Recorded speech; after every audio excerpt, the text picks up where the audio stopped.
அன்பான நேயர்களே, காலை வணக்கம். மந்திரமாவது நீரு, பணவர் மேலது நீரு, சுந்தரமாவது நீரு, துதிக்கப்படுவதும் நீரு, தந்திரமாவது நீரு, சமயத்தில் உள்ளது நீரு, செந்துவர் வாயுமை பங்கல் திரு அளவாயில் திருநீரே. வேதத்தில் உள்ளது நீரு, வெண்துயர் தீர்ப்பது நீரு, போதம் தருவது நீரு, உண்மை தவிப்பது நீரு, சீத புனர்வயல் சூழ்ந்த திரு அளவாயில் திருநீரே. அன்பு சார்ந்த நேயர்களே, இன்று புரட்டாசி மாதம் 26ஆம் நாள் ஞாயிற்றுக்கிழமை, சஷ்டி திதி, இரவு 8:17 வரை, பின்னாடி சப்தமி. சஷ்டி திதி அன்னைக்கு முருகனுடைய வழிபாடு செய்வதற்கு உகந்த நாள். மிருகசி நட்சத்திரம் இரவு 7:55, பின்னாடி திருவாதிரை நட்சத்திரம். யோகம் சித்த யோகம். ராவுகால ஞாயிற்றுக்கிழமை எப்போதுமே 4:30 முதல் 6 வரை, யமகண்டம் 12 முதல் 1:30 வரை, குடிகள் 3 முதல் 4:30 வரை, சூலம் மேற்கு, பரிகாரம் வெள்ளம். அன்பான நேயர்களே, இன்று கிரகங்கள்லாம் எப்படி இருக்கிறது அப்படின்னு பார்ப்போம். இன்று சூரியன் சுக்கிரன் 2 பேரும் கன்னியில் இருக்காங்க, செவ்வாய் புதன் துலாத்தில் இருக்காங்க, சனி ராகு கும்பத்தில், சந்திரன் ரிஷபத்தில், குரு கடகத்தில் இருக்காங்க. இந்த சந்திரனும் குருவும் உச்சம் பெற்றிருக்காங்க. அது ஒரு நல்ல அமைப்பு. சனி பகவான் ஆட்சியில் இருக்கார், சொந்த வீட்டில் ஆட்சியில் இருக்கார். இந்த 3 கிரகங்களும் வலுவாக இருக்கிறது இன்று. அன்பான மேஷராசி என்பவர்களே, உங்களுக்கு இன்று நாள் எப்படி இருக்குது என்றால், 4ஆம் அதிபதி உச்சம் பெற்றிருக்கார். அது ஒரு சிறப்புன்னு சொல்லலாம். 4 குரு உச்சம் பெற்றிருக்கார். உங்களுக்கு 9ஆம் அதிபதி குரு 4 உச்சம் பெறுவது நல்லது. ஆனால் 4ஆம் இடம் குருவுக்கு அவ்வளவு சாக்கியமான இடம் இல்லை. பார்த்து கவனமாக நடந்து கொள்ளுங்கள். இந்த 2 மாதம் திருப்பி மறுபடியும் 3ஆம் இடத்துக்கு போயிடுவார். அன்பான ரிஷபராசி என்பவர்களே, உங்களுக்கு உங்கள் ராசிநாதன் பலமாக இல்லை, ஆனால் பரிவர்த்தனை யோகம் பெறுறாரு. உங்கள் ராசியில் சந்திரன் உச்சம் பெற்றிருக்காரு. 2ஆம் அதிபதி 6ல் இருக்கார். 2ஆம் அதிபதி பலமாக இல்லை. குரு உங்களுக்கு இப்போதைக்கு 3ல் அதிசாரம் பெற்று 3ல் உச்சம் பெற்றிருக்காரு.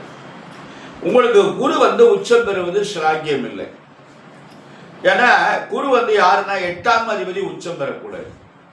8ஆம் அதிபதி உச்சம் பெற்ற ஆயுளுக்கு மட்டும் நல்லதுன்னு சொல்லுவாங்க. ஆனால் நிறைய விரயங்களை உண்டு பண்ணுவாங்க. இந்த 2 மாதம் பார்த்து ஜாக்கிரதையாக கவனமாக நடந்து கொள்ளுங்க. அன்பான மிதுன ராசி என்பவர்கள, உங்களுக்கு உங்க ராசிநாதன் 5ஆம் இடத்துல இருக்காங்க. குரு 2ல் உச்சம் பெற்றிருக்கார். அது நல்லது. இந்த குரு யாரு அப்படின்னா 10ஆம் அதிபதி, 7-10 கூடியவர் உச்சம் பெற்றது. தொழில் பிரமாதமா இருக்கும். இந்த 2 மாசத்துல ஊன்றிக்கலாம். அதுக்குடைய வாய்ப்புகள் நன்றாக நிறைவாக இருக்கிறது மிதுன ராசி என்பவர்களுக்கு. கடகராசி என்பவர்களே, உங்களுக்கு ஜென்ம குரு உங்க ஜென்மத்தில் அதிசாரம் பெற்று ஜென்மத்தில் வந்திருக்காரு. 12ஆம் இடத்துல இருந்தவர் ஜென்மத்துக்கு வந்திருக்காரு. இட மாற்றங்களை கொடுக்கும். வெளியூருக்கு போகலாம், இங்கே வரலாம், இந்த மாதிரி ஒரு அமைப்பில் காட்டும்.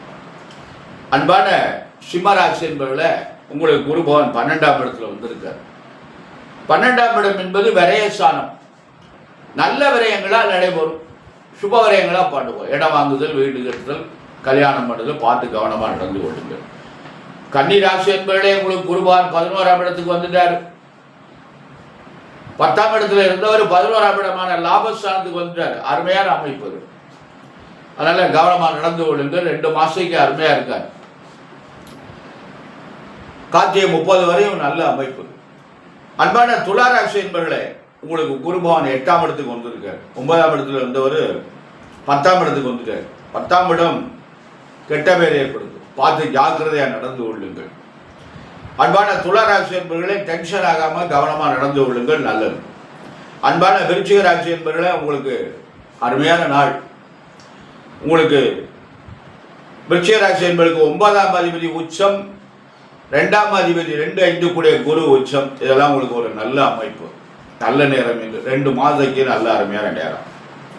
தனுசு ராசி என்பதிலே உங்களுக்கு அஷ்டம குரு, புதுசாக எதையும் பண்ணாதீங்க. இது 2 மாதம் மட்டும் கவனமாக நடந்து கொள்ளுங்கள், ஜாக்கிரதையாக நடந்து கொள்ளுங்கள்.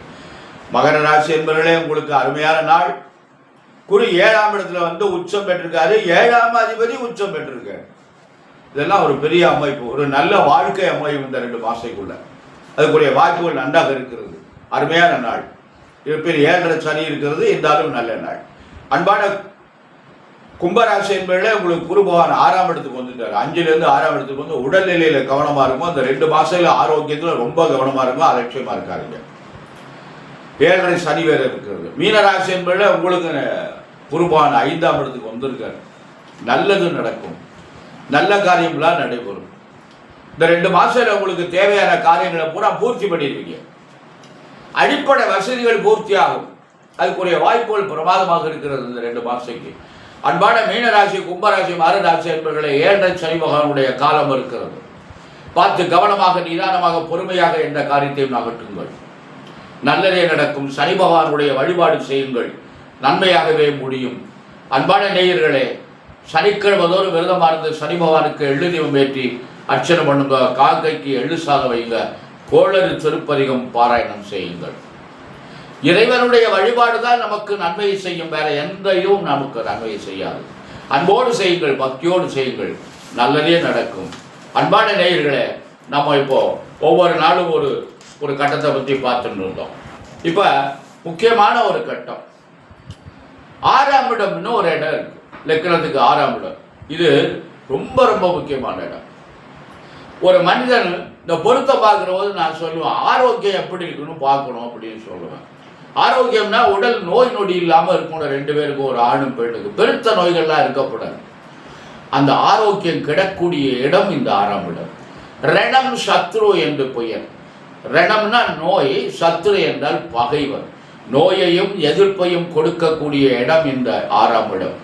இந்த 6ஆம் இடத்து அதிபதி பலமாக இருந்தால் முடிஞ்சு போச்சு. 6லேயே ஒரு மேஷ லக்கணம் இருக்குன்னு வச்சுக்கோங்களேன். இந்த மேஷ லக்கணத்துக்கு 6ஆம் இடம் வந்து கன்னி ராசி வரும். இந்த கன்னிக்கு அதிபதி புதன் வந்து 6லேயே இருந்துட்டார் அப்படின்னா, புதன் கன்னியில இருந்து ஆட்சி உச்சம் மூல திரிகோணம் முடிஞ்ச வச்ச வாழ்க்கையில் அவருக்கு நோய் இல்லாமல் வாழவே முடியாது. அதுவும் கேஸ் சம்பந்தமான தொந்தரவுகளை நிறைய கொடுப்பான். ஹார்ட் அட்டாக்கு, காற்று சம்பந்தமான நோய்களை கொடுத்து அவனை வதச்சி எடுத்துக்கிடுவான். அவன் நீசம் அடைஞ்சிட்டான்னு வச்சுங்களேன், நோயே இருக்காது. இப்படியெல்லாம் ஒரு கருத்துக்கள் இருக்கு. புதன் நீசம் அடைஞ்சா கல்வி போயிடும், படிப்பு போனால் போயிட்டு போகுது. நோய் இல்லாமல் இருந்தால் வாழ்ந்துடலாம், படிப்பு இல்லாட்டாலும் படிக்கலாம். காமராஜர் என்ன படித்தார்? படிக்கவே இல்லை. அப்பேற்பட்ட மாமேதை. அதனால கல்வி முக்கியம்தான், ஆனால் ஆரோக்கியம் ரொம்ப முக்கியம். ஆரோக்கியமாக இருக்கணும். அதனால நாம் வந்து இந்த 6ஆம் இடம் வந்து ரொம்ப முக்கியமான இருக்கணும். நமக்கு எதிர்ப்பு இருக்கக்கூடாது. ஒரு காரியத்தை செய்கின்ற பொழுது எதிர்ப்பு இருக்க, போட்டி இருக்கலாம், பொறாமை இருக்கக்கூடாது. பொறாமை என்பது தான் எதிர்ப்பு. போட்டி இருந்தால் நமக்கு தைரியம் உண்டு, பொறாமை இருந்தால் நம்மளை வாழ விட மாட்டாங்க. அதனால 6ஆம் அதிபதி பலமாக இருக்கக்கூடாது.